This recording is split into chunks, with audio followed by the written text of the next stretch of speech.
Le Japon est souvent perçu comme un pays calme, sûr et ayant un peuple respectueux des règles. Un endroit où la criminalité semble presque inexistante, et où l'harmonie sociale est une valeur fondamentale. Pourtant, même dans une société aussi paisible, certains événements tragiques viennent briser ce tableau parfait. Des faits choquants rares mais marquants ont parfois ébranlé la confiance de la population japonaise et laissé une cicatrice profonde dans la mémoire collective. Qui sont ces criminels?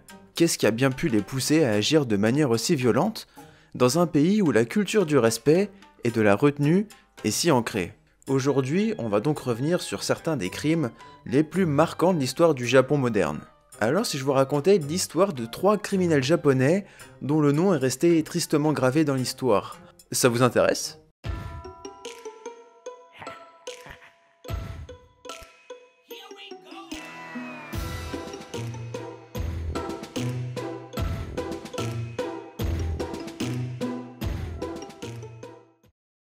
Le 20 mars 1995, une matinée comme les autres s'amorce dans la capitale japonaise. Des millions de Tokyoïdes se pressent dans les couloirs du métro, emportés par le rythme effréné de la ville. Les wagons sont bondés, les visages fatigués, mais l'ordre règne dans cette routine bien rodée. Personne ne prête attention aux hommes en costume noir, masques chirurgicaux sur le visage, qui montent à bord avec de simples sacs en plastique. Ils se fondent dans la masse, posant simultanément et discrètement leurs sacs au sol et, d'un geste presque imperceptible, percent le plastique avec des pointes affûtées avant de quitter précipitamment la rame. En quelques instants, un liquide incolore commence à s'évaporer, libérant un gaz invisible et mortel. Du sarin, un agent neurotoxique redoutable conçu pour tuer en quelques minutes. Et rapidement, les premiers symptômes apparaissent. Ce sont de simples picotements aux yeux, une irritation qui ressemble à une allergie passagère. Puis un goût métallique remplit la bouche, puis la gorge. Les passagers s'échangent des regards inquiets, mais personne ne comprend encore ce qui est en train de se passer. Quelques minutes plus tard, les premiers corps s'effondrent au sol. Un homme en costume tente de se relever mais ses jambes ne répondent plus. Il s'écroule lourdement sur une barre métallique. À côté de lui, une femme serre son cou, luttant pour respirer un peu d'air, les yeux révulsés par une douleur invisible. Les gémissements se transforment en crise. Certains tentent d'ouvrir les portes, mais le train continue d'avancer, enfermant ses passagers dans une prison mobile empoisonnée. Des larmes coulent sur les visages, non pas à cause du choc, mais parce que le gaz sarin attaque les glandes lacrymales. Une odeur âcre flotte dans l'air, un parfum presque sucré mais insupportable. Dans une autre rame, un jeune homme titube et s'agrippe à une barre pour ne pas tomber. Il voit mal, ses pupilles se contractent au point de disparaître presque. Autour de lui, des passagers vomissent sur le sol, secoués par d'atroces convulsions. Lorsqu'enfin les rames arrivent à destination, les corps qui en sortent titubent, tombent au sol, luttant pour respirer. Certains s'effondrent dès qu'ils atteignent le quai, tandis que d'autres avancent à l'aveugle, les yeux brûlés. Des employés du métro, ignorant le danger, s'approchent pour leur proposer leur aide. Mais ils sont à leur tour foudroyés par le gaz qui continue de s'évaporer. Les secours, dépassés par l'ampleur de la catastrophe, arrivent en masse, mais il est déjà trop tard pour plusieurs victimes. Ce qui devait être une matinée banale pour des milliers de travailleurs japonais s'est transformé en cauchemar éveillé. Dans les stations, c'est le chaos. Les secours, désorientés, ne comprennent pas immédiatement la nature de l'attaque. Certains agents de la gare, en tentant d'évacuer les sacs suspects, sont eux-mêmes gravement intoxiqués. Au total, 13 personnes perdront la vie et plus de 6000 autres seront blessés, certains souffrant de séquelles irréversibles. Lorsque les services d'urgence arrivent sur les lieux, ils se retrouvent face à une scène d'horreur sans précédent. Des centaines de passagers gisent au sol, certains convulsants, d'autres inertes. Les secouristes eux-mêmes sont affectés, sans comprendre immédiatement la cause de l'empoisonnement. Très vite, les hôpitaux de Tokyo sont saturés par un afflux de victimes présentant des symptômes neurologiques sévères. Les autorités japonaises, d'abord désorientées, proposent plusieurs hypothèses. Une fuite de gaz? Une attaque terroriste? Un accident chimique? Ce n'est que lorsqu'un médecin toxicologue découvre les signes d'un empoisonnement au sarin que la nature de l'attaque devient évidente. Mais le sarin est une arme chimique militaire, interdite par les conventions internationales. La substance est identifiée, c'est donc le gaz sarin. Extrêmement toxique, il provoque la mort par arrêt des systèmes respiratoires et cardiaques, et peut entraîner des lésions irréversibles du système nerveux. La question est donc, Qui a commandité cette attaque sans précédent? Et pourquoi? Dès les premières heures, la police se souvient d'un groupe mystérieux déjà surveillé pour des activités suspectes, la secte Aum Shinrikyo. Cette secte apocalyptique, dirigée par un homme charismatique et inquiétant, Shoko Asahara, a fait parler d'elle à plusieurs reprises. Certains de ses membres ont été liés à des achats de produits chimiques et à des expériences douteuses. Presque un an auparavant, certains membres de la secte ont utilisé un camion frigorifique pour diffuser un aérosol de sarin dans un quartier résidentiel de Matsumoto. Vers 22h40, le 27 juin 1994, le sarin a été libéré et propagé dans la zone, touchant de nombreux habitants, causant la mort de 7 personnes, et laissant des séquelles à des habitants et des secouristes. Les victimes présentaient des symptômes tels que la perte de vision, des maux de tête, des nausées et des engourdissements. Après l'attaque au gaz sarin de Matsumoto en 1994, les autorités japonaises n'ont pas immédiatement identifié la secte Aum Shinrikyo et son chef, Shoko Asahara, comme responsable. Les enquêteurs ont initialement suspecté un résident local, retardant ainsi l'identification des véritables coupables. Ce n'est qu'après l'attentat au gaz sarin dans le métro de Tokyo, en mars 1995, que les liens avec Aum Shinrikyo ont été établis. Alors je parle de la secte Aum Shinrikyo et de son gourou Shoko Asahara. Mais alors, qui c'est exactement? Non, c'est pas Hagrid. C'est à s'y méprendre, hein, mais c'est pas Hagrid. Super, encore un putain de débile. Shoko Asahara, Shizuo Matsumoto de son vrai nom, est né en 1955 dans la préfecture de Kumamoto. Dès sa naissance, Shizuo souffrait d'un glaucome infantile, ce qui le rendit aveugle de l'œil gauche et partiellement voyant de l'œil droit. En raison de sa déficience visuelle, il fut inscrit dès l'âge de 6 ans dans une école pour aveugles. Durant sa scolarité, il se distingue par son comportement autoritaire. Profitant de sa vision partielle, il exerçait une certaine domination sur ses camarades aveugles, allant jusqu'à les intimider et les extorquer. Vers l'âge adulte, il se tourne vers l'acupuncture et la médecine traditionnelle chinoise, des professions couramment adoptées par les personnes aveugles au Japon. C'est à cette période que Matsumoto développe un intérêt pour les pratiques spirituelles. Il a commencé par étudier l'astrologie chinoise et le taoïsme, avant de s'intéresser à l'ésotérisme occidental, au yoga, à la méditation, au bouddhisme ésotérique et au christianisme ésotérique. Et au cours des années 80, il entreprend plusieurs pèlerinages en Inde et va affirmer par la suite avoir atteint l'illumination. Et prétend donc avoir reçu une mission consistant à prêcher le véritable bouddhisme au Japon. Il va par la suite fonder un groupe de yoga qu'il va nommer Aum Shinrikyo, qui va au fur et à mesure du temps prendre de l'ampleur. Et quand je dis prendre de l'ampleur, c'est pas exagéré, car en 89, elle obtient le statut officiel d'organisme religieux. Matsumoto avait rencontré et obtenu le soutien du 14e Dalai Lama, ce dernier regrettant par la suite d'avoir été dupé. Tu m'étonnes. À la boulette. C'est donc à partir de ce moment-là que Matsumoto va se faire renommer Shoko Asahara. La secte mêlait des éléments du bouddhisme, de l'hindouisme et du christianisme apocalyptique. Asahara se proclamait Christ et prétendait guider ses disciples vers le salut lors de l'apocalypse. Le mouvement a rapidement attiré des membres, notamment des jeunes diplômés d'universités japonaises, qui étaient à ce moment-là en quête de sens spirituel. Les enseignements d'Aum Shinrikyo étaient centrés sur une vision apocalyptique du monde.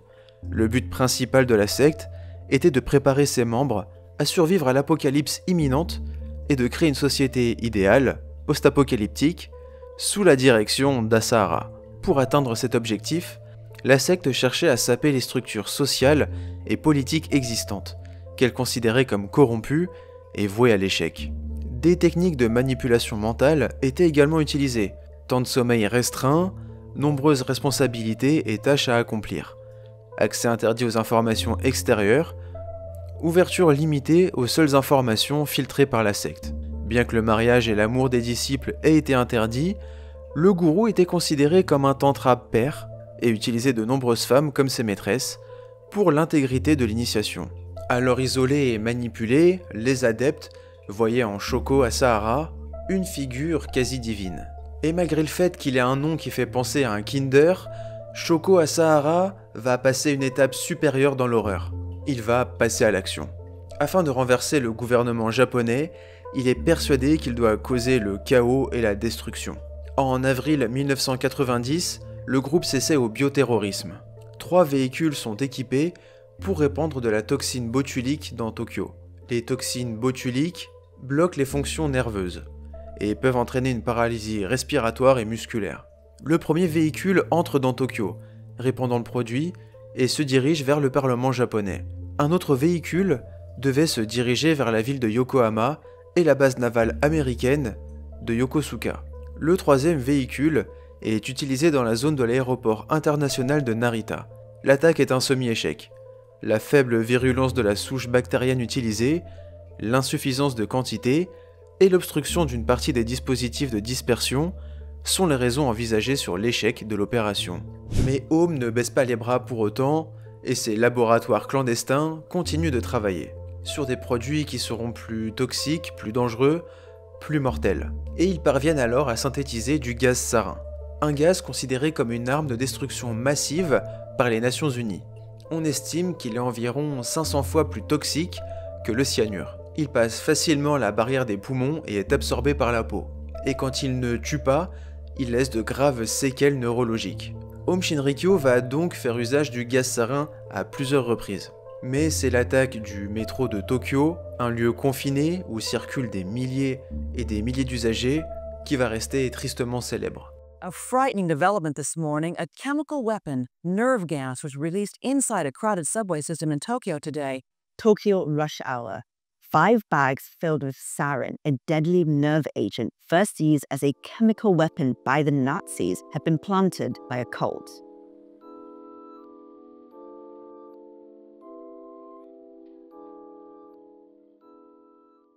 En réponse à l'attentat, les autorités japonaises vont lancer une contre-attaque contre Home Shinrikyo. Le 22 mars 1995, la police a perquisitionné le siège de la secte, découvrant des stocks de produits chimiques et des preuves de l'attaque sur le métro de Tokyo. Le 16 mai 1995, Shoko Asahara, le leader de la secte, a été arrêté, mettant fin à sa cavale. Les procès qui ont suivi ont abouti à sa condamnation à mort. Les procès qui ont suivi ont abouti à la condamnation à mort de plusieurs membres de la secte, y compris Asahara, exécuté en 2018. Cet événement a conduit le Japon à renforcer ses mesures de sécurité intérieure et à surveiller de près les mouvements religieux extrémistes. Des commémorations annuelles ont lieu pour honorer les victimes de l'attaque du métro et de rappeler l'importance de la vigilance face aux actes terroristes. 30 ans après l'attentat, le Japon continue de commémorer cet événement tragique tout en restant attentif aux dangers potentiels liés aux dérives sectaires. Nous sommes le 23 août 1988, une journée ordinaire dans la banlieue de Tokyo. Mari Kono, une fillette de 4 ans, jouait dehors près de chez elle. Elle connaissait bien le quartier, et sa famille n'avait pas de raison de s'inquiéter lorsqu'elle s'éloigna légèrement pour explorer les environs. Seulement, cette fois, Mari ne revint pas. Sa disparition fut signalée en fin d'après-midi, lorsque ses parents, inquiets de ne pas la voir rentrer pour dîner, commencèrent à la chercher. Les voisins, alertés par les appels désespérés de la famille, leur vinrent en aide, et se joignirent aux recherches. Mais aucun signe de la fillette. La police fut rapidement impliquée. Des affiches avec son visage furent placardées partout, et des fouilles minutieuses furent organisées dans la ville et ses alentours. Cependant, les jours passèrent sans le moindre indice. Aucune trace, aucun témoin affirmant l'avoir vue après son départ de chez elle. La petite fille semblait s'être évaporée. Quelques semaines après la disparition de Mari, les espoirs commençaient à disparaître. Mais la famille reçut une lettre anonyme. La lettre ne portait aucune indication pouvant identifier son expéditeur. À l'intérieur, une simple carte postale, sur laquelle était inscrit un message énigmatique et terrifiant. Mari, crémation, os, enquête, confirmé. La famille, sous le choc, remit immédiatement la lettre aux enquêteurs. Qui pouvait bien envoyer un message aussi cruel ?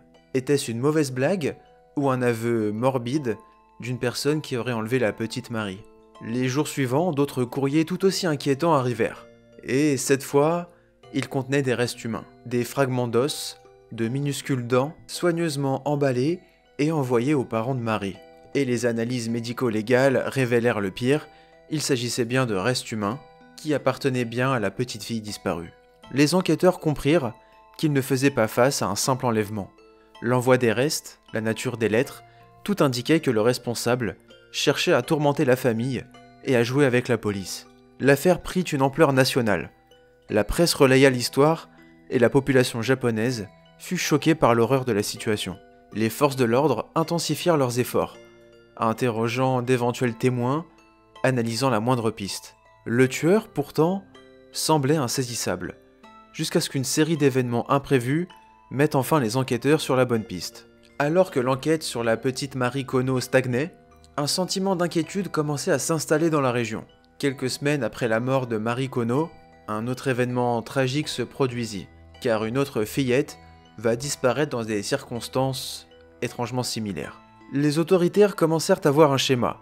Des enfants en bas âge, enlevés en plein jour, sans témoin direct et sans demande de rançon. Les enquêteurs établirent rapidement un lien entre ces affaires. Une question terrifiante se posa alors. Un prédateur sévissait-il dans la région? Des patrouilles furent renforcées, des contrôles multipliés, mais malgré tous ces efforts, l'ombre du ravisseur continuait de planer au-dessus de l'enquête, sans laisser d'indice apparent. Le 23 juillet 1989, dans un parc pour enfants de Tokyo, deux petites filles, deux sœurs, sont en train de jouer, quand un homme va s'approcher d'elles et prendre la plus petite par la main avant de s'éloigner. La plus grande va alors se précipiter vers son père pour le prévenir. Et le père, fou de rage, va retrouver la piste de l'homme qui se trouve dans sa voiture avec sa fille. Il va alors le sortir de sa voiture et oui, il va lui exploser la gueule. Oui. Et prévenir la police qui va rapidement arriver sur les lieux et arrêter le suspect. Il se nomme Tsutomu Miyazaki et bientôt, la police va découvrir l'horreur. Miyazaki est né dans une famille relativement aisée. Son père était propriétaire d'une imprimerie locale prospère, ce qui assurait à la famille une stabilité financière. Cependant, malgré ce contexte matériel privilégié, la vie familiale de Miyazaki était loin d'être harmonieuse. Il est né avec une déformation congénitale des mains. Ses poignets étaient soudés à ses avant-bras, ce qui limitait considérablement la mobilité de ses mains. Cette malformation le rend sujet à des moqueries et à l'isolement social. Il évitait la plupart des interactions sociales à cause de sa déformation, se repliant sur lui-même et développant un comportement solitaire et asocial. Il va plus tard fréquenter une école prestigieuse et a montré des capacités académiques supérieures à la moyenne, notamment en langue japonaise et en littérature. Il a obtenu de très bons résultats au début de sa scolarité, mais son comportement réservé et son incapacité à communiquer avec autrui ont conduit à son isolement progressif. Après avoir terminé ses études, Miyazaki va devenir beaucoup plus reclus. Il a trouvé un emploi dans l'entreprise familiale, mais n'était pas satisfait, que ce soit à sa vie professionnelle ou personnelle. Et il va commencer à se plonger dans l'univers des films d'horreur, mais aussi des animés et des mangas. Et si vous voulez mon avis, les mangas, c'est vraiment une passion de dégénéré. Après, c'est mon avis. On voit sa culotte. Mais il va aussi développer une fascination pour les contenus violents et macabres, ainsi qu'une obsession pour la pornographie, y compris la pornographie impliquant des enfants. Cette obsession s'est traduite par une immense collection de cassettes vidéo des plus horribles. Sa relation avec ses parents était des plus frustrantes. Son père était froid et autoritaire et sa mère était distante émotionnellement. La seule personne auprès de qui Miyazaki trouvait du confort était son grand-père, qui l'aimait sans jamais porter aucun jugement sur lui. Cependant, le tournant décisif de sa vie s'est produit à la fin des années 80, lorsque son grand-père décède. La perte de ce soutien émotionnel a provoqué chez lui une profonde dépression. Miyazaki a cherché un exutoire à son mal-être en se réfugiant dans des contenus de plus en plus violents. On raconte, mais je suis pas sûr de la véracité de cette information, qu'il aurait essayé de manger les cendres de son grand-père. Après, chacun ses kiffs pour l'apéro. Moi, perso, j'aime bien le rhum ambré de Martinique. Mais cette escalade dans le mal-être et la dépression va le conduire à passer à l'acte. C'est le 22 août 1988 que Marie Kono, une fillette de 4 ans, va faire la rencontre de Miyazaki dans un parc alors qu'elle était en train de jouer, sans la surveillance de ses parents. Il l'a convaincue de monter dans sa voiture en lui proposant une balade. Il l'a conduite dans une zone boisée isolée où il l'a tuée par strangulation avec ses grandes mains. Elle finira par s'éteindre, mais l'horreur ne s'arrête pas là. car il va ensuite l'agresser. Et il va rentrer chez lui en emmenant les vêtements de Mary comme trophée. Et durant plusieurs semaines, il reviendra sur les lieux du crime, observer le corps de la petite se décomposer petit à petit. Une fois le corps assez abîmé, il va le découper avec une scie et prélever les mains et les pieds, puis ses dents et quelques ossements, et ces ossements et ses dents, il les enverra aux parents de Mary, avec la lettre anonyme dont je vous ai parlé plus tôt. Et vous le savez donc, Miyazaki ne va pas s'arrêter là, car le 3 octobre 88, il va frapper de nouveau. Il va repérer Masami Yoshizawa, une fillette de 7 ans marchant seule, et il va leur répéter le même schéma qu'avec Mary. Il va l'emmener dans sa voiture, avant de la tuer par strangulation. Comme dans le premier crime, il va ramener des morceaux du corps comme trophée. Et encore une fois, il va appeler les parents de la pauvre victime au téléphone et les écouter pleurer. Maintenant, les autorités en sont sûres, un prédateur d'enfants rôde dans la région. Et tout est mis en place pour pouvoir l'arrêter, mais sans succès. Et au mois de décembre, c'est la petite Erika Namba, 4 ans, qui va faire la malheureuse rencontre de Tsutomu Miyazaki. Elle va le suivre, monter dans sa voiture, et comme à son habitude, il va l'emmener dans un endroit isolé, va la dévêtir, prendre des photos d'elle, avant de l'étrangler. Le corps sera retrouvé ligoté le lendemain. Peu après le meurtre, il va envoyer une lettre à la famille de la victime et décrire les sévices qu'il lui a fait. Puis vient le 6 juin 89, quand il va faire la rencontre de Ayako Nomoto, âgée de 5 ans, dans un parc.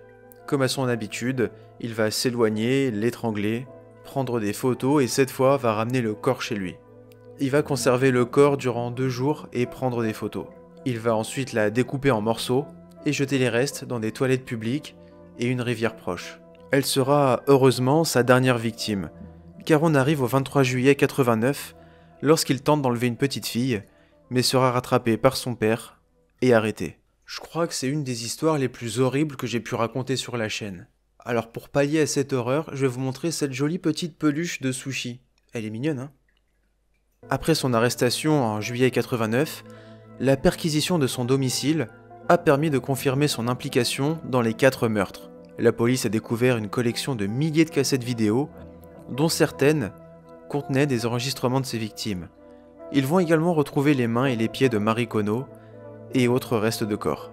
Malheureusement, les médias ont fait le lien entre Miyazaki et son amour pour les animés, provoquant un débat national sur les conséquences de la culture otaku sur les comportements criminels.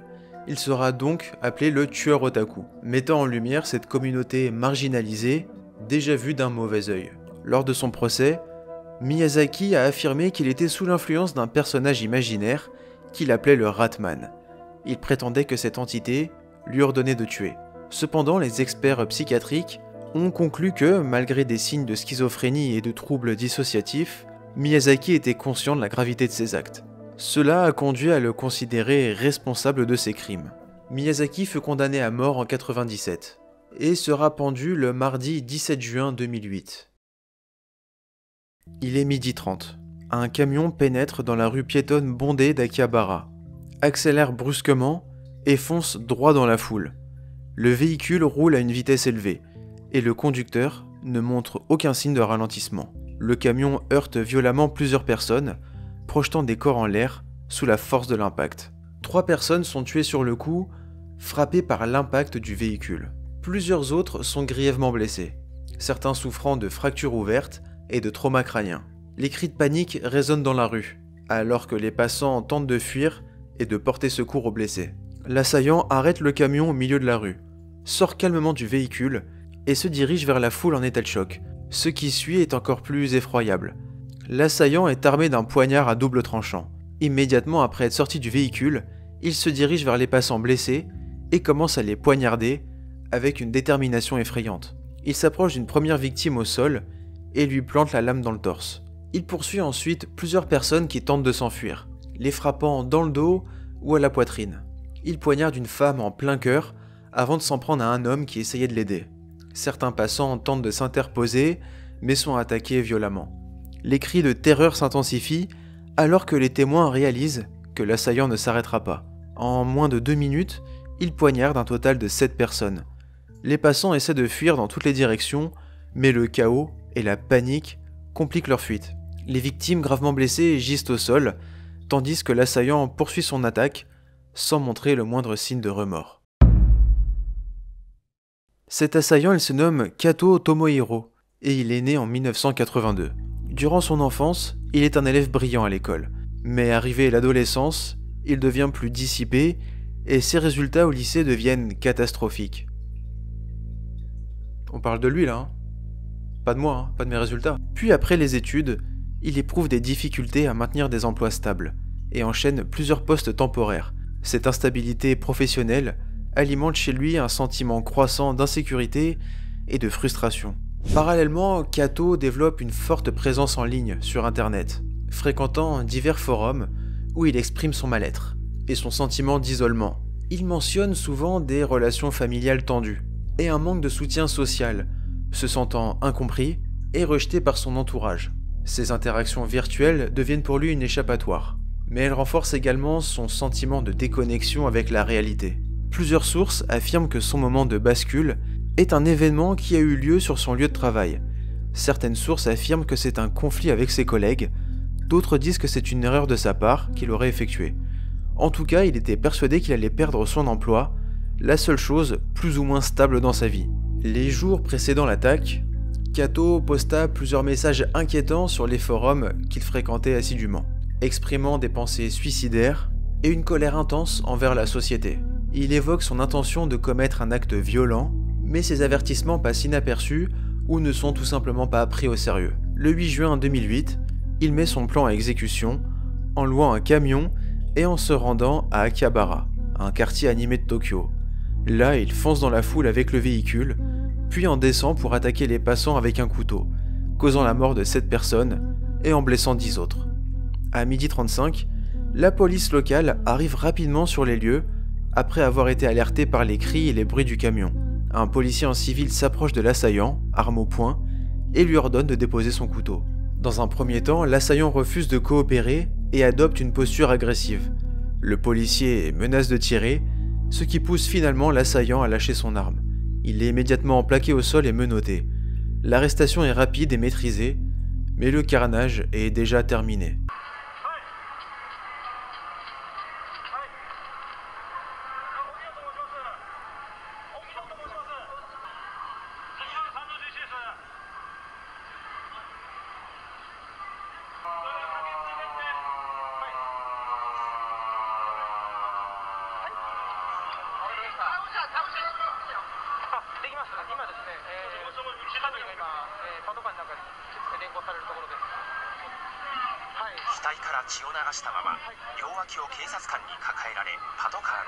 Les services de secours arrivent peu après et prennent en charge les victimes. Malheureusement, pour plusieurs d'entre elles, il est déjà trop tard. Les médecins déclarent la mort de 7 personnes. 3 tuées par le camion et 4 autres ont succombé à leurs blessures par arme blanche. 10 autres victimes sont gravement blessées, certaines dans un état critique. Il a immédiatement admis les faits lors de son interrogatoire, déclarant « Je voulais tuer des gens, n'importe qui ». Il a été inculpé pour meurtre multiple, avec préméditation et tentative de meurtre. Le procès a débuté en janvier 2010. L'accusé a plaidé coupable, mais ses avocats ont tenté de faire valoir une altération du jugement en raison de troubles mentaux. Les experts psychiatriques ont toutefois conclu qu'il était pleinement conscient de ses actes et de leurs conséquences au moment de l'attaque. En mars 2011, il est reconnu coupable de l'ensemble des charges, et il a été condamné à la peine de mort par pendaison. Il sera donc exécuté le 26 juillet 2022 au centre de détention de Tokyo. Ça rigole pas là-bas. L'attaque a mis en lumière les conséquences dramatiques de la détresse psychologique et de l'isolement social au Japon. L'assaillant a agi dans un contexte de hikikomori, l'isolement social volontaire, et de précarité professionnelle. Son parcours a révélé le manque de prise en charge des jeunes en situation de détresse mentale et sociale.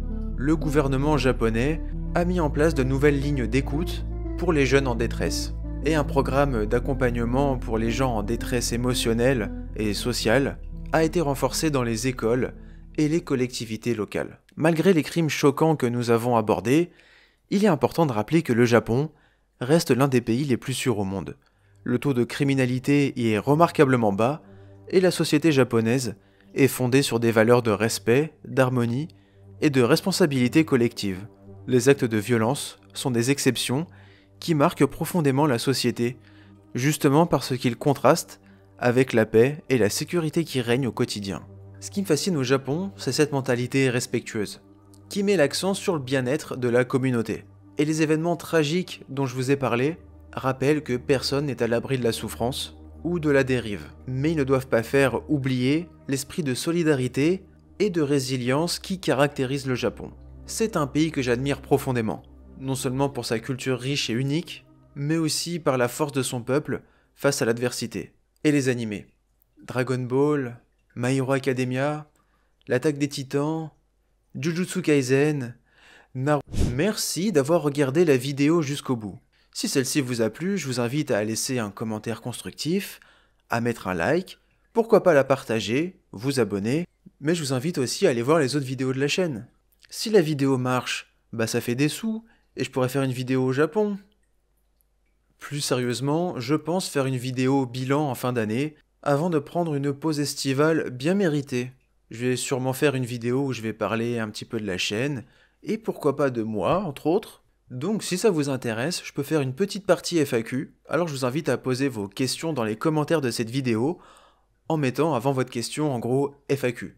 Et sur ce les amis, moi je vous dis à très bientôt pour de nouvelles vidéos.